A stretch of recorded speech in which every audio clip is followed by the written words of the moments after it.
Hola i benvinguts al meu canal de cuina. Soc l'Oleguer i en aquest vídeo us ensenyaré a preparar una pizza molt saludable i cruixent. L'ingredient principal per fer la pizza és aquesta massa artesanal, que l'he fet seguint pas a pas un vídeo que ja tinc al canal, que us el deixaré tant per aquí com per sota la descripció. A més, necessitarem tomàquet triturat, mozzarella fresca i una barreja, que en el meu cas he fet servir tonyina, ceba, xampinyons i olives, però vosaltres podeu fer servir la barreja que més us agradi. D'acord, ara us ensenyaré pas a pas com amassar aquesta massa per tal que us quedi una pizza rodona i amb crostes molt cruixents. El primer que hem de fer és, òbviament, treure del bol, però no de qualsevol manera. Hem d'intentar, a l'hora de treure-la, no perdre la forma rodona que ja té. Per tant, la traiem mica en mica picant aquí a les parets per mantenir la forma rodona. Sí? No val treure-la de qualsevol manera. Llavors, aquí ja tenia preparat una pila de farina que utilitzaré durant el procés, però bàsicament és ara, com que la part de sota no tocava res, encara estava una mica, diguem-ne, molla.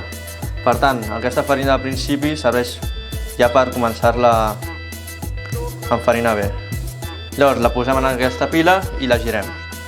Un cop la girem hem de posar les mans així i els dits índex un sobre l'altre i aplicar força respectant les vores. Per tant, apliquem força pel mig i anem girant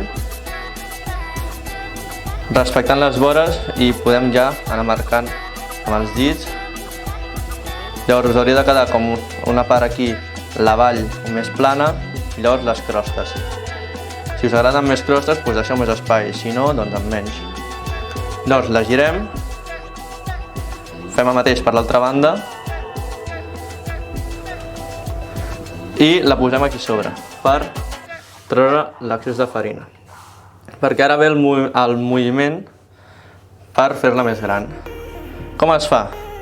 Amb la mà no dominant poses aquests dos dits com una pinça i els poses aquí, mai sense fer força a la crosta, a la base del mig. Llavors tirarem això cap aquí i quan tirem posarem la massa sobre la nostra mà. Sí, així, sobre la nostra mà, i ara girarem. Tornarem a agafar, tornem a girar. I així ens queda aquesta forma rodona. Si la voleu més gran, doncs ara en vez de fer ja aquest moviment, us la poseu amb un moviment ràpid a sobre i l'aneu allargant així, procurant que no us quedi molt prima, perquè llavors us trencarà fàcilment. Un cop ho tenim, ja podem posar aquesta pizza a la safata. Sempre respectant i no fent força ni trencant les vores. Seguim. El forn el tinc escalfant-se des de fa 5 minuts a 250 graus. I com que és un forn de casa, aquesta pizza l'haurem de fer amb 2 coccions. La primera cocció serà perquè es faci la part de sota, on únicament hi posarem 3 culleradetes de tomàquet ben escampat i la mozzarella. Això, com ja he dit, farà que la pizza es marqui bé de sota i no es trenqui. Per tant, escampem bé el tomàquet sense tocar les crostes. Per tant, intentem evitar això amb aquests marges i ja hi podem tirar la mozzarella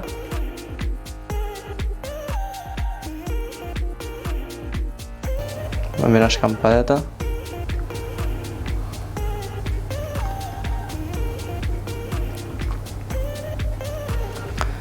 i finalment una mica d'orenga.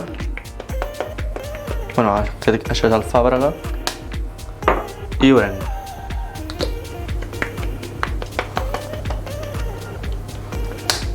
Ara és el moment, per si la pizza us ha quedat molt petita, la podeu acabar d'estirar fent així uns toquets sense tocar les crostes i escampar una mica més la mozzarella, per si us ha quedat petita, per fer més gran. I ara sí, seran 5 minutets a la part de sota del forn, per això, perquè es faci bé i es marqui de sota i les crostes comencin a inflar-se. Per tant, anem ja a la part de baix, 250 graus, 5 minuts. Perfecte, ja han passat 5 minuts i sense apagar el forn ja podem treure. Mireu com han crescut les crostes que s'han anat fent ja de sota. Llavors ara l'últim pas és repartir aquesta barreja molt bé per tota la pizza. I ja podem posar-la entre 2 i 5 minuts o fins que veiem que les crostes ja agafen un color més marronenc. Sí, aquí veieu que és bastant clar, doncs quan comencen a agafar més o menys aquest color, totes les crostes ja podem treure, però acostuma a ser sempre 2-5 minuts a dalt de tot del forn, mateixa temperatura, 250, i ara esperar. Ja han passat 3 minuts i ja podem tancar el forn per mirar com està. Mireu. Perfecte. No us podeu imaginar quina bona olor que fa. Ara aquí esperarem 2 minutets que es refredi i ja la podrem emplatar.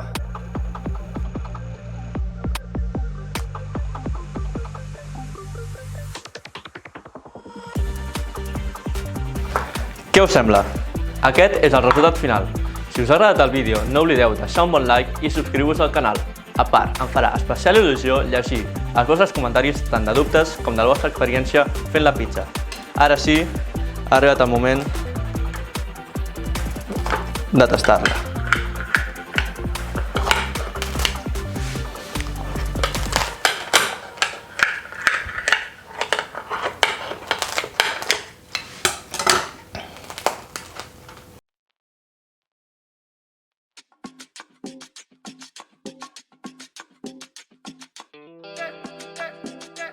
Sense paraules. Moltes gràcies i a reveure.